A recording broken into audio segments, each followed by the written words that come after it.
오늘 우리 렘브란트의 이 성화, 성경을 그리다 세 번째 시간입니다. 지난주까지 이 프로젝터를 쓰니까 잘 안 보여서 TV를 가지고 왔습니다. 훨씬 더 잘 보일 것 같습니다. 한번 우리 TV를 통해서 우리 그림을 한번 보시면서 보시죠. 지난주에는 우리 삼손에 대해서 렘브란트가 그린 세 개의 작품을 가지고 함께 보았지요. 특별히 이 뭐라고 할까요? 장인을 윽박지르러 막 들어가는 삼손. 그래서 장인이 문도 제대로 열지 못하고 그 삼손의 측면에서 바라보고 있는 그러한 장인의 모습. 두 번째로는 그 잔치에서 수수께끼를 내고 있는 삼손에 대한 그림. 그리고 그 들릴라의 품에 안겨 잠들어 있는 삼손에 대해서도 함께 보았고요. 그리고 마지막으로 그 뭐라고 할까요? 그 들릴라의 눈에 보이는 그의 마음 속에 그려져 있는 삼손의 이미지라고 할까요? 사랑하지 않는 남성의 품에 안겨야만 하는, 그래서 그의 소위 몸뚱아리와 그리고 구취가 날 것 같은 그의 얼굴과 입술, 그리고 우락부락한 우리가 지금까지 생각했었던 소위 그 건장한 나실인 삼손의 모습이 아닌 그러한 삼손에 대해서 그렸었던 렘브란트의 작품을 우리가 지난주에 보았습니다. 렘브란트에게 성경은 자신도 모르는 사이에 뭐라고 할까요? 빛을 받아서 손을 대고 이해해야 하는 대상이었던 것 같습니다. 물론 그때 사조가 이 빛을 가지고 그리는 그러한 사조였었기 때문에도 그렇지만, 누구보다 이 빛의 이동이라고 할까요? 그것을 렘브란트가 굉장히 잘 이용했었던 바로 그러한 화가가 렘브란트였습니다. 더 나아가서 렘브란트는 성경의 뜻이 해석의 경쟁, 다시 말해 토론과 논증을 통해서 밝혀진다라고 그렇게 생각했던 것 같습니다. 렘브란트는 오늘날로 이야기하면 정식적인 성경 공부를 해본 적이 없는 사람입니다. 그렇기 때문에 렘브란트에게 있어서 성경은 굉장히 어렵기도 하지만 논쟁이 가능한, 아니 논쟁을 해야만 하는 것이 성경이다 라고 렘브란트는 그렇게 생각했었던 것이고요. 그것을 단적으로 보여주는 작품이 바로 이 작품입니다. 이 작품은요 1628년 렘브란트의 초기 작품 중에 하나라고 볼 수 있습니다. 그런데 이게 지금 호주 멜버른에 있는 그 국립 빅토리아 박물관에 지금 소장되어 있는데요. 이거는 원래 개인이 소장했었다가 호주 빅토리아 박물관에다가 기증을 한 작품입니다. 그런데 그 개인이, 여러분 뭐랄까요? 어떤 작가들은 자기가 그림을 그리면서 작품의 이름을 짓는 작가도 있지만 렘브란트는 그러지 않았었습니다. 그래서 후대가 그 작품의 이름을 지어두는 그런 것이었는데, 이 작품을 소장하고 있었던 사람은 이 작품의 이름에 대해서 그냥 두 노인이라고만 이야기했었습니다. 그런데 렘브란트의 사조와 그리고 렘브란트가 그린 성화들을 쭉 놓고 보았을 때 1628년에 렘브란트가 그린 작품이라고 하는 것을 알고 있었는데, 이것이 무엇이었을까라고 하는 것을 그때부터 뭐랄까요? 평론가들이, 학자들이 탐구해 나아가기 시작을 했었지요. 그런데 이 작품의 두 주인공이 두 노인인데요. 이 두 사람 지금 무언가를 가지고 서로 토론하고 있는 듯 보입니다. 그렇죠? 특히 등을 보이고 있는 노인, 다소 곧고 작고 단단해 보이는 몸, 그리고 머리 중앙에 조금 적은 숫, 그리고 이 등을 보이고 있는 이 사람이 베드로가 되어지고요.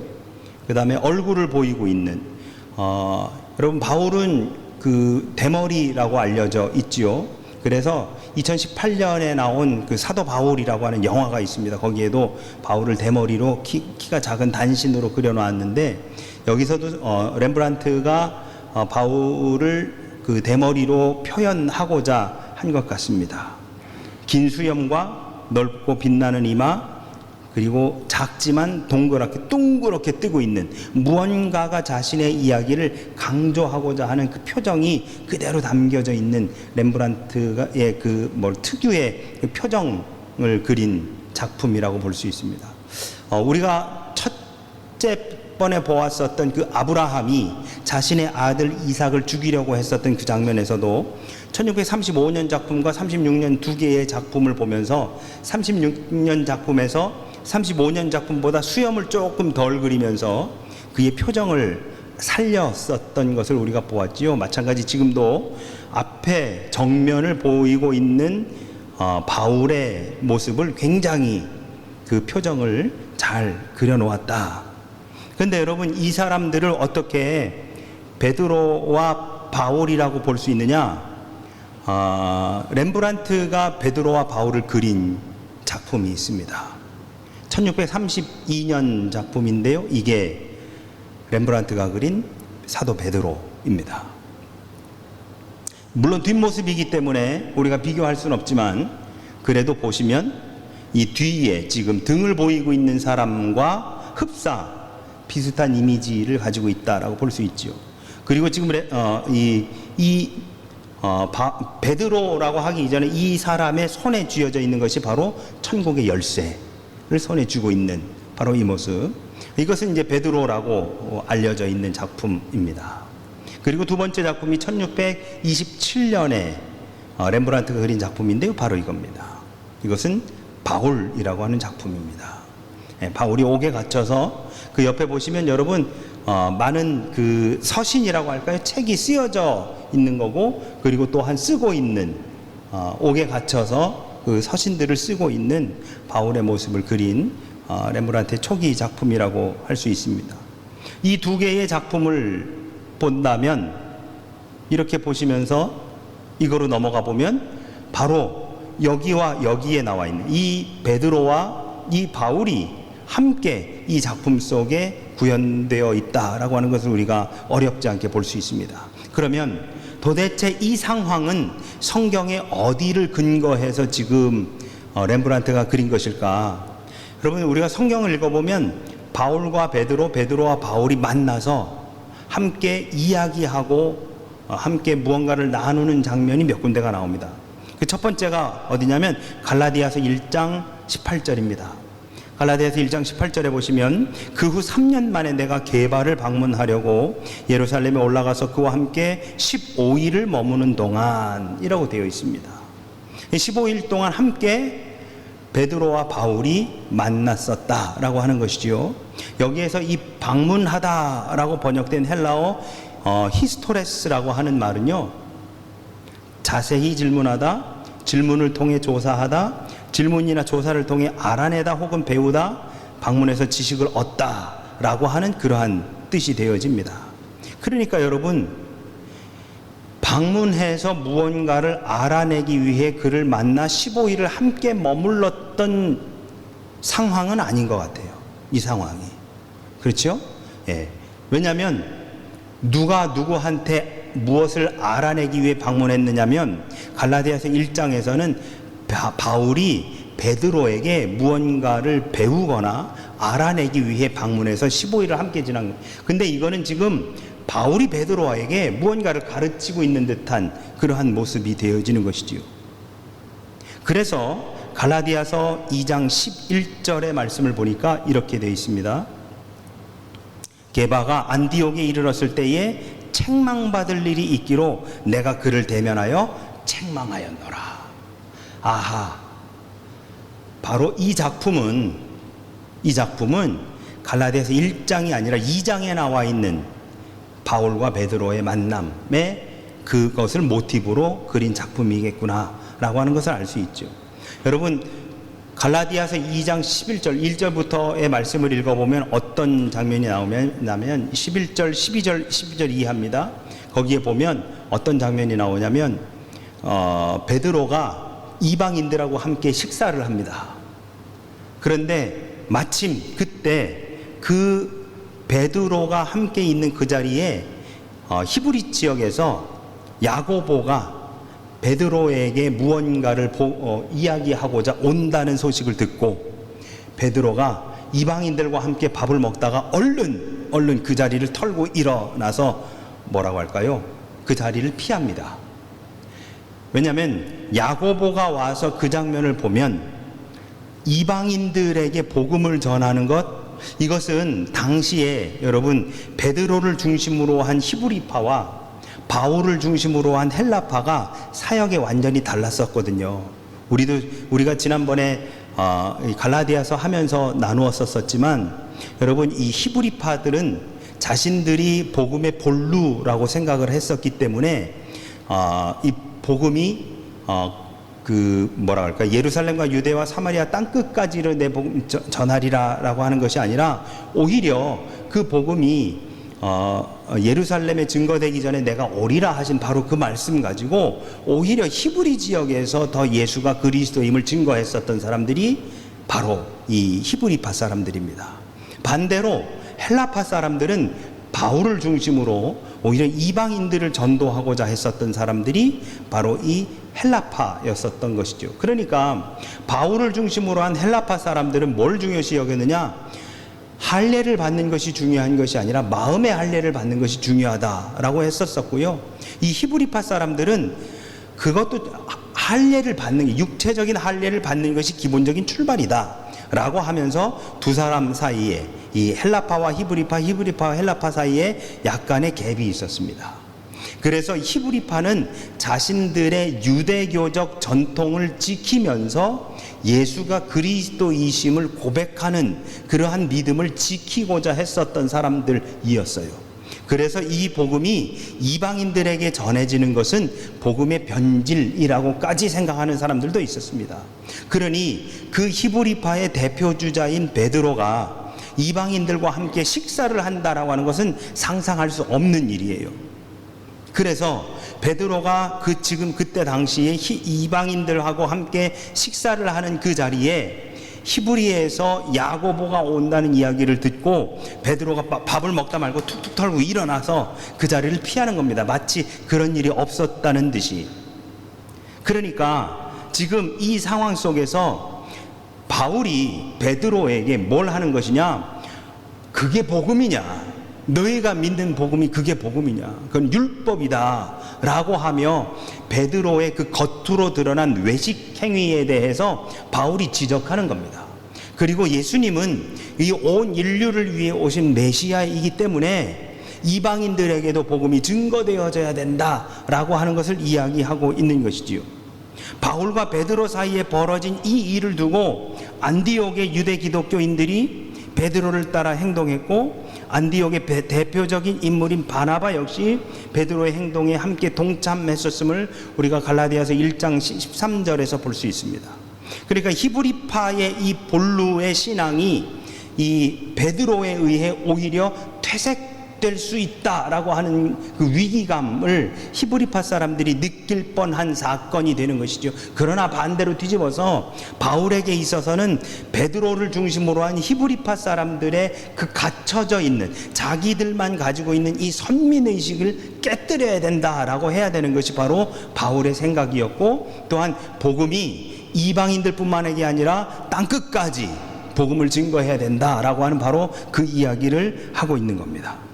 이 작품에서 바울은 눈을 동그랗게 뜨고 베드로에게 무언가를 지적하면서 이야기하고 있는 듯 보이시죠? 여러분, 지금 바울의 오른손을 보시면 손가락 하나가 무언가를 가리키는 듯 보입니다. 그리고 그것이 바로 성경에 있는 어떤 한 말씀을 지칭하고 있는 것 같습니다. 여기에서 베드로는 바울에 비해서 약간 수세적인 입장에 놓여 있습니다. 마치 바울이 성경에 있는 구절을 가리키면서 베드로의 무언가를 지적하고 있는 듯한 모습, 그리고 베드로는 그러한 바울의 이야기를 들으면서 자기의 잘못을 인정하고 있는 듯한 바로 그러한 모습. 그래서 어쩌면 렘브란트가 베드로의 얼굴을 보이지 않고 이렇게 등 뒤에서 베드로를 보고 있는 것이 아닐까라고 하는 생각을 해보게 되어지지요. 여러분, 우리가 렘브란트의 그림을 보면 우리가 지금 첫 번째 수요일 날 2개 봤고요. 그리고 지난주에 4개의 작품을 봤습니다. 오늘도 지금 벌써 3개를 봤죠. 우리가 베드로, 바울, 그리고 두 노임, 바울과 베드로가 함께 있는 이 작품. 그러면 렘브란트의 작품을 보면 이따가도 제가 한번 말씀드리겠습니다만 가장 먼저 봐야 되는 게 뭐냐면 빛의 흐름입니다. 빛의 흐름. 빛이 어디에서 들어와서 어디로 나가고 있는지에 대한 흐름. 우리의 시선이 어디를 먼저 가는지. 여러분, 이게 이제 TV로 봐서 그러시지만 여러분 딱 이 그림을 제일 먼저 볼 때 어디에 여러분이 눈이 제일 먼저 가십니까? 어떤 분은 바울의 얼굴에 눈이 간다고 하시는 분도 있고요. 어떤 분은 바울의 손에 간다고 하시는 분도 있고요. 어떤 분은 이 끝부분, 여기. 이 지금 빛이 이렇게 들어와서 여기에 머무르지. 여기에 무언가가 놓여져 있는데 이것이 마치 책처럼 보입니다. 그렇죠? 네. 그러니까 오늘날은 우리가 성경을 한 권을 다 들고 다니지만 이때 당시에는 성경이 한참 쓰여져 가던 시기였죠. 그리고 그 쓰여져 가던 성경도 소위 정경, 캐논으로 이것을 우리가 정경으로 받아들이고 이것은 외경이다라고 해가지고 정경화 작업이 이루어지지 않았습니다. 여기서 말하는 정경화라는 것은 신구약 66권을 우리가 그것만을 성경, 소위 라지비의 바이블이라고 하자라고 하는 작업이 이루어지지도 않은 때, 여기저기서 중구난방으로 내가 예수님을 봤네 라고 하는 글들이 막 쓰여지고 있을 때, 나아가서 구약에서 구전되던 토라와 이러한 것들이 입에서 입으로 구전되다가 쓰여져 나아가면서 어떤 거는 문서화되고 어떤 것은 구전되면서 무엇이 정경인지 무엇이 외경인지 무엇이 바이블인지 완전히 되어지지 않았을 때 당시에 바울과 베드로, 베드로와 바울이 서로 논쟁이 아니라 지금 바울이 베드로를 향해서 무언가 책망하고 있는 그 근거가 뭐였느냐? 바로 성경이었고, 빛의 흐름에 의해서 쭉 들어와 보면 그것이 베드로의 바울의 손가락을 지나 거기 놓여져 있는 어떠한 서적에 머물러 있다가 그리고 제일 끝에 가 있는 두꺼운 책에 또다시 가게 되어진다라고 하는 것이죠. 그리고 저것이 바로 진정한 하나님의 말씀을 의미하는 것이다 라고 이 그림 전체를 그렇게 해석해서 볼 수 있습니다. 결국 이 두 사람의 논쟁의 근거는 성경이다, 하나님의 말씀이다 라고 하는 것이죠. 아까도 제가 말씀드렸지만 렘브란트는 성경 공부를 해본 적이 없습니다. 제대로 성경에 대해서 배워본 적이 없습니다. 그렇기 때문에 그는 성경을 읽을 때마다 이게 무슨 뜻인지 늘 고민했고 궁금했고 그리고 고민했었습니다. 그래서도 성경의 말씀에 근거해서 이러한 작품들을 그려 나아가고 싶었었던 자신의 그 마음을 어쩌면 이 빛을 통해 하나로 모아가고 있는, 베드로와 바울이, 바울과 베드로가 서로 논쟁하는 근거도 성경이었고, 그리고 그 빛의 흐름 속에서 성경을 짚고 있으며 그 끝이 또한 하나님의 말씀을 가리키고 있는 이 작품이 바로 우리들에게 또한 말씀에 대한 갈망을 요구하고 있는 것이다 라고 그렇게 이야기할 수 있습니다. 자, 또 다른 작품을 하나 보실까요? 바로 이 작품입니다. 이 작품은요, 여러분, 베드로에 대한 작품인데요, 이것은 부인하는 베드로입니다. 이 작품은 1660년 작품으로 현재 네덜란드 암스테르담에 있는 국립박물관에 전시되어 있는 작품입니다. 아까도 말씀드렸지만 렘브란트의 작품을 보면 제일 먼저 보아야 되는 것이 바로 빛입니다. 빛. 여러분, 이 작품을 보자마자 어디에 먼저 눈이 가십니까? 아마 가운데 있는 크게 그려져 있는 사람이 베드로인 것 같습니다. 그렇죠? 그리고 그 옆에 있는 사람이 오늘 우리가 성경 말씀에서의 그 하녀 중에 한 명, 그래서 이 사람도 그 사람과 같이 있었다라고 말하는 그 여인이 바로 그 옆에 있는 여인인 것 같고요. 그리고 그 여인의 손이 이렇게 되어 있는 그 뒤에 무언가가 빛나고 있는 그 빛, 그리고 그 빛에 의해 반사되고 있는 베드로의 얼굴, 여기에 우리의 시선이 제일 먼저 고정이 됩니다. 그렇죠? 이것이 바로 이 그림 전체를 설명하고 이 작품 전체를 설명하는 것이다 라고 볼 수 있습니다. 렘브란트는 빛의 화가라고 하는 별명답게 이 빛의 처리를 통해 보는 이들의 시선을 사로잡습니다. 그리고 이 작품에서도 빛을 이용한 분위기의 전개와 사람들의 심리 상태를 잘 보여주지요. 두 번째가 우리가 렘브란트의 작품 봤을 때 우리가 봐야 되는 것이 뭐냐면 사람들의 시선입니다. 이 사람들의 시선이 어디로 가고 있는지. 여러분 보셔요. 지금 가운데 베드로를 중심으로 놓고 모든 사람들이 다 베드로를 쳐다봅니다. 이따가 더 크게 보여드리겠지만 이 뒤에 있는 저 사람들이 보이십니까 여러분? 잘 보이시죠? 지난주 같았으면 안 보였었을 거예요. 지난주는 프로젝터로 해서 안 보였을 텐데 오늘은 잘 보입니다. 저 사람들조차도 지금 베드로를 보고 있습니다. 시선이 베드로 혼자서만 다른 데를 보고 있고 나머지 모든 사람들은 다 지금 베드로를 향해 보고 있습니다. 이게 이 작품의 그리고 특징. 그리고 그 시선을 보면서 또한 보아야 되는 것이 뭐냐면 손 그리고 렘브란트가 굉장히 디테일하게 그린 이 등장인물들의 표정. 자 보세요 여러분. 예수님이 33세 돌아가셨지요. 이거는 지금 예수님께서 잡히시던 바로 그날 베드로가 3번 예수님을 부인하던 오늘 우리가 읽은 누가복음에 나와 있는 22장에 나와 있는 바로 그 말씀을 가지고 그린 겁니다. 그럼 보셔요. 예수님은 당시 33살이셨습니다. 그렇죠? 그럼 베드로는 몇 살이었을까요? 베드로는 대략 몇 살이었을까요? 모르긴 몰라도 예수님하고 비슷하지 않았었을까요? 베드로의 나이는 정확하게 성경에 나와 있지 않습니다. 성서고고학적으로도 베드로가 예수님하고 비슷한 연배나 조금 적었을 것이다 정도만 그렇게들 이야기하지 베드로가 몇 살이었다라는 얘기는 하지 않습니다. 그런데 여러분 보시면 여기에 그려져 있는 베드로는 굉장히 나이 많아 보입니다. 못해도 저때 당시로 본다면 못해도 50은 넘어 보입니다. 60도 되어 보입니다. 굉장히 나이 많은 그런 사람처럼 렘브란트가 지금 베드로를 표현하고 있다. 여러분 우리 지난주의 작품도 한번 떠올려 보실까요? 지난주에 우리가 보았었던 그 삼손의 그 모습을 한번 보시죠. 제가 아까 잠깐 말씀을 드렸지만 우리가 지금까지 생각하고 지금까지 이미지네이션 했었던 삼손과는 완전히 다른 모습의 삼손을 그렸었던 렘브란트. 그 뭐랄까요? 그 우락부락한 그 몸뚱아리와 그리고 머리털이 여기저기 갈기갈기 뜯겨져 나가서 헝클어져 있는 머리털, 그리고 그 군사들이 와가지고 뒤에서 헤드락을 해가지고 잡고 있고, 그리고 눈을 뽑아가려고 하는데 막 찡그리고 있으며 자기 스스로 어떻게 할 수 없어서 발가락을 오므리고 있었던 그러한 디테일이 굉장히 살아있는 바로 그 작품 속의 삼손을 떠올려 보신다고 한다면 어쩌면 렘브란트에게 있어서 가장 주인공이 되는 그 인물을 굉장히 렘브란트가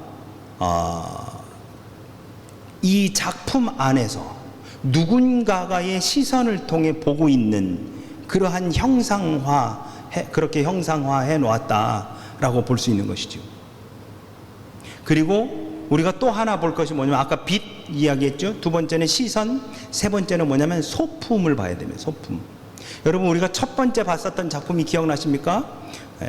그 아브라함의 손을 붙잡고 있는 천사, 그러면서 그 소품이 뭐가 있었죠? 떨어지고 있는, 공중에서 떨어지고 있는, 낙하하고 있는 ing인 칼과 아브라함이 차고 있었던 칼집, 그리고 지난주에 우리가 봤었던 것들 중에는 투구 같은 것들. 여기서도 보시면요 여러분, 소품 중에 굉장히 특이한 게 있습니다. 저 밑에 보시면 저 긴 칼이 보이십니까 여러분?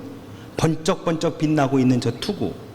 지금 저 밤에 여러분 유대의 명절이 있어 죄수 중에 하나를 놓아주는 풍습이 있어서 그날 오전에 빌라도가 2명을 세웁니다. 하나는 바라바였고 하나는 예수라. 그래서 사람들에게 너희에게 내가 누구를 놓아주랴 라고 해서 다들 바라바를 놓아달라. 처음에는 빌라도가 그 법정에서 이 예수를 놓아주려 하였으나 밀란이 일어날 것 같아 바라바를 놓아주며 거기에다가 그 대야에다가 물을 떠서 손을 씻고 이 사람의 피아에 대해서는 나하고는 상관이 없다라고까지 그렇게 선언을 하지요.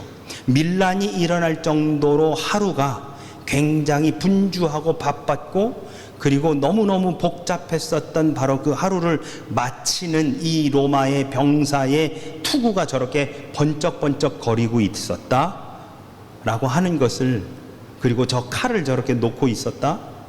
여러분, 병사가 칼을 허리춤에 차지 않고 저렇게 가지런히 투구와 함께 놓고 있었다라고 하는 것은 무엇을 의미할까요? 그리고 그 칼의 끝이 지금 베드로와 이 바깥쪽을 향해 있었다라고 하는 것을 우리가 보게 된다면 저것도 분명한 의미를 가지고 렘브란트가 저렇게 작품으로 남겼을 것이다 라고 볼 수 있습니다.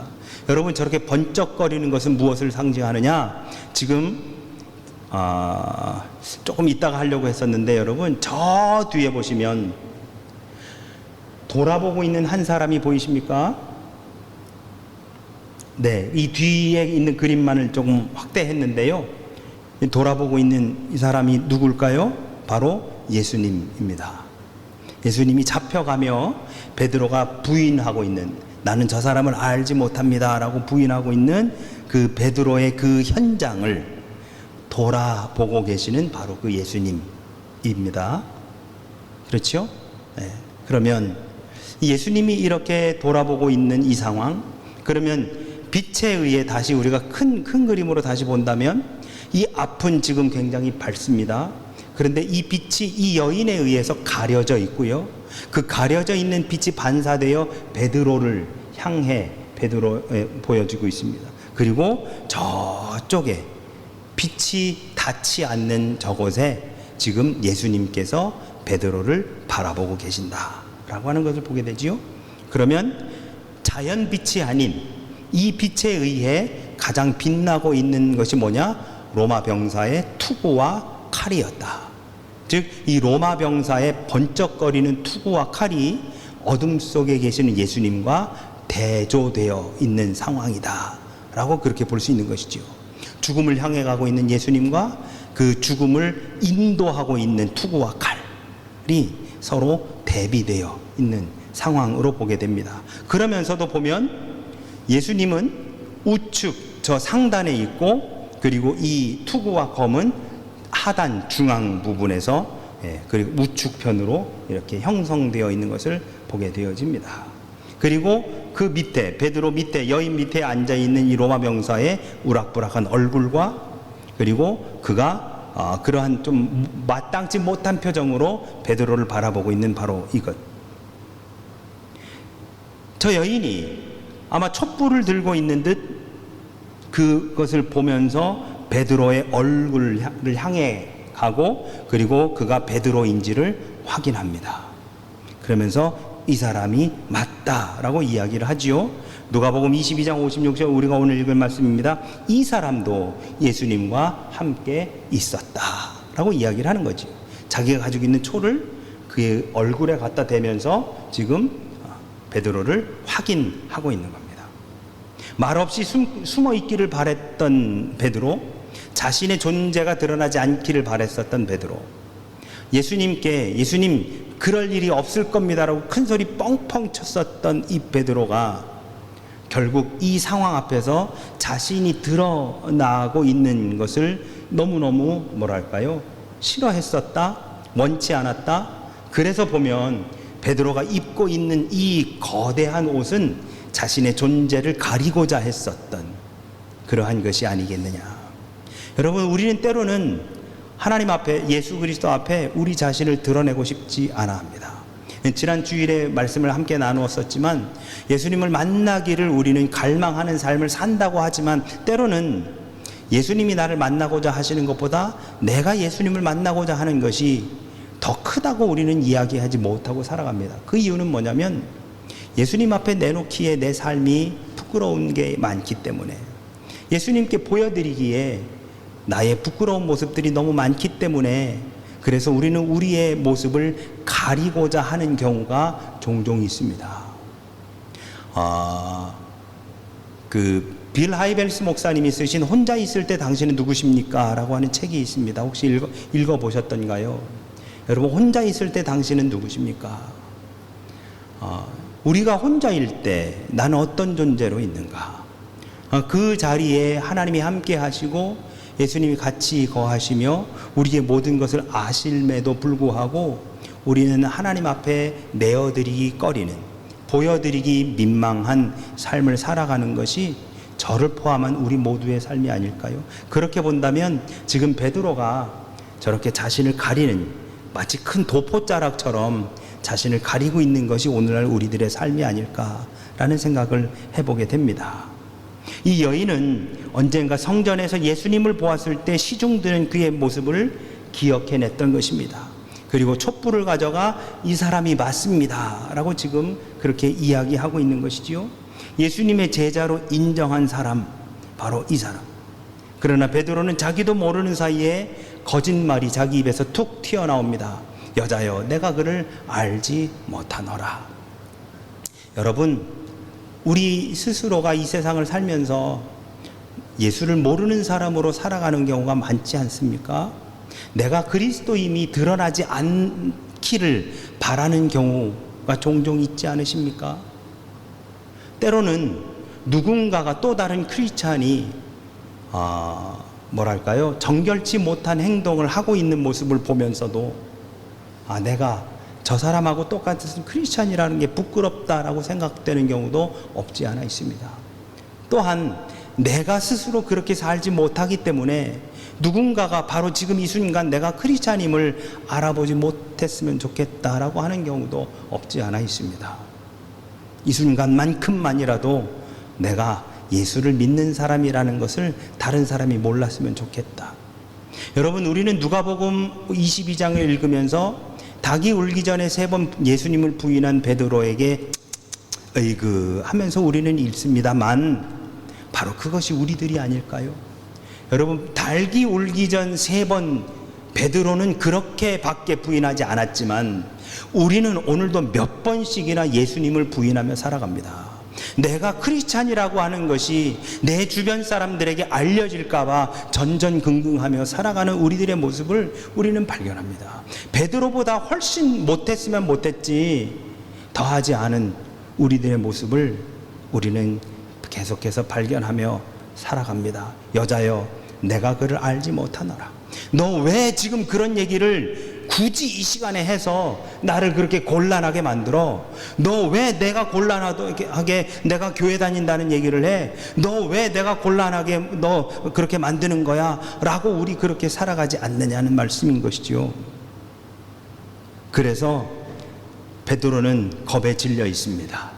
이 밑에 있는 칼과 투구 앞에, 그리고 이 갑옷을 입고 있는 이 로마의 병사 앞에 자신이 그리스도인이라고 하는 것이 드러나는 것을 베드로는 굉장히 겁에 질려 있고 그리고 곤란해하고 있으며 꺼려하고 있습니다. 심지어 자신도 모르는 저 뒤에서 바로 그 예수님이 바라보고 있습니다.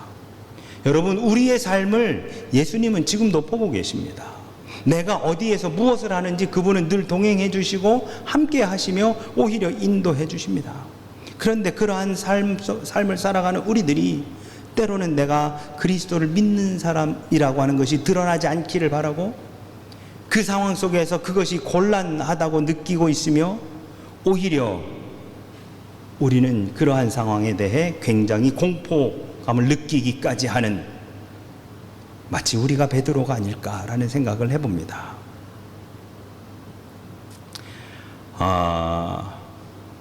게다가 베드로 앞에 놓여서 베드로 쪽을 향해 있는 이 긴 칼과 투구와 이것들은 어쩌면 베드로가 여자여, 내가 그를 알지 못하노라라고 거짓말을 할 수밖에 없는 상황으로 몰고 가고 있는 듯합니다. 여러분, 우리는 상황 탓하기 참 좋아합니다. 무슨 상황 때문에, 이런 상황 때문에 지금 이렇게 되어 있으니까. 마치 우리 앞에 이 번쩍거리는 투구와 칼이 놓여 있는 상황을 우리는 날마다 살아갑니다. 그러면서 우리는 뭘 탓하느냐? 저기 투구가 놓여 있어서, 저기 저 칼이 나를 향하고 있잖아 라고 하며 상황 탓을 하고 주변의 환경 탓하기 바쁩니다. 정작 나는 뭐 하고 있어요? 내가 살기를 원하고 있는 것이죠. 한 여인이 촛불을 밝혀 자기의 얼굴을 다가오는 것조차도 거부하고 있는 이 베드로의 이 뭐라고 할까요? 옴짝달싹 못하는, 마치 쥐가 코너에 몰려 있는 듯한 바로 이러한 모습과 상황이 결국 베드로를 거짓말을 하도록 만들어 갑니다. 내가 그를 알지 못하노라. 그랬더니 바로 이 뒤에서 예수님이 이렇게 쳐다보십니다. 여러분, 저는 이 전체 그림을 보면서 이 그림 안에서 가장 딱한 사람은 베드로가 아니라 오히려 예수님이다 라고 하는 생각이 듭니다.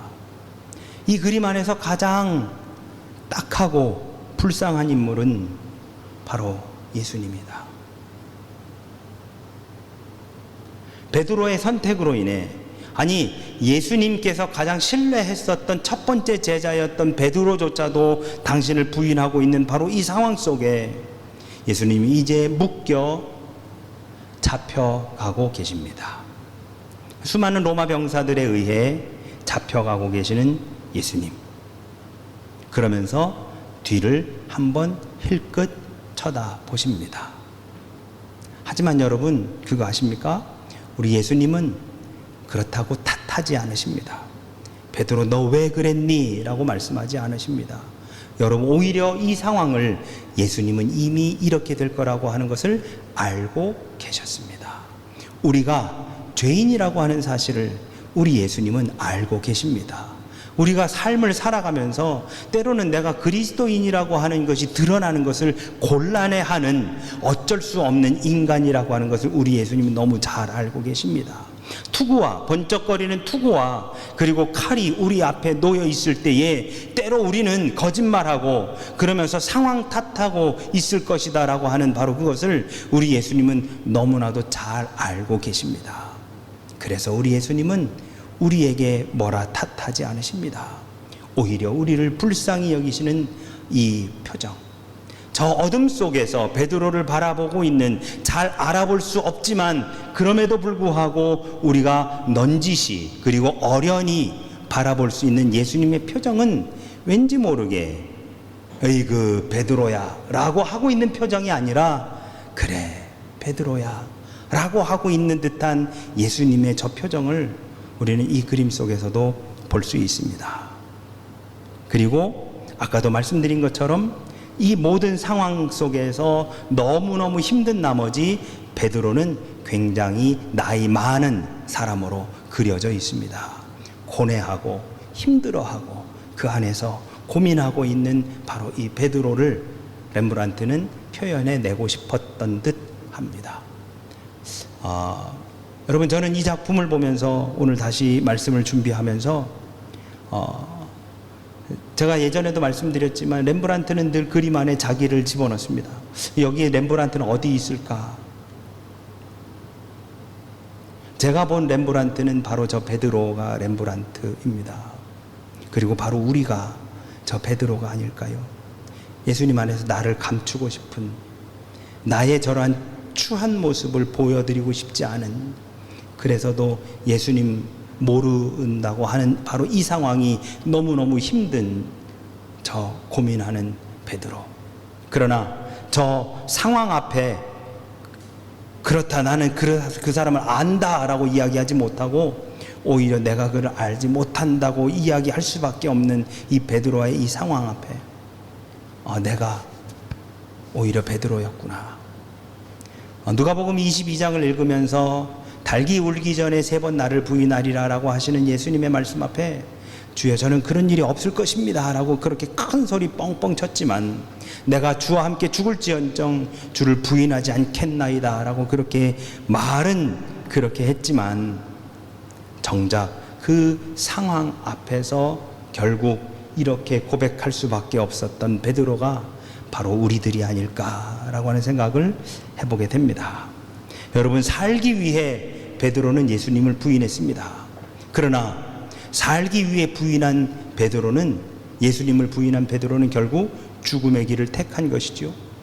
오히려 죽기 위해 죽음을 각오하고 예수님을 인정했다면 영원한 삶의 길을 들어설 수 있었을 것입니다. 그러나 잠깐을 살기 위해 저 시퍼런 칼과 투구 앞에 목숨을 부지하고자 예수님을 모른다고 부인했었던 베드로는 결국 영원한 죽음을 선택하게 된 것이다 라고 하는 것을 보게 됩니다.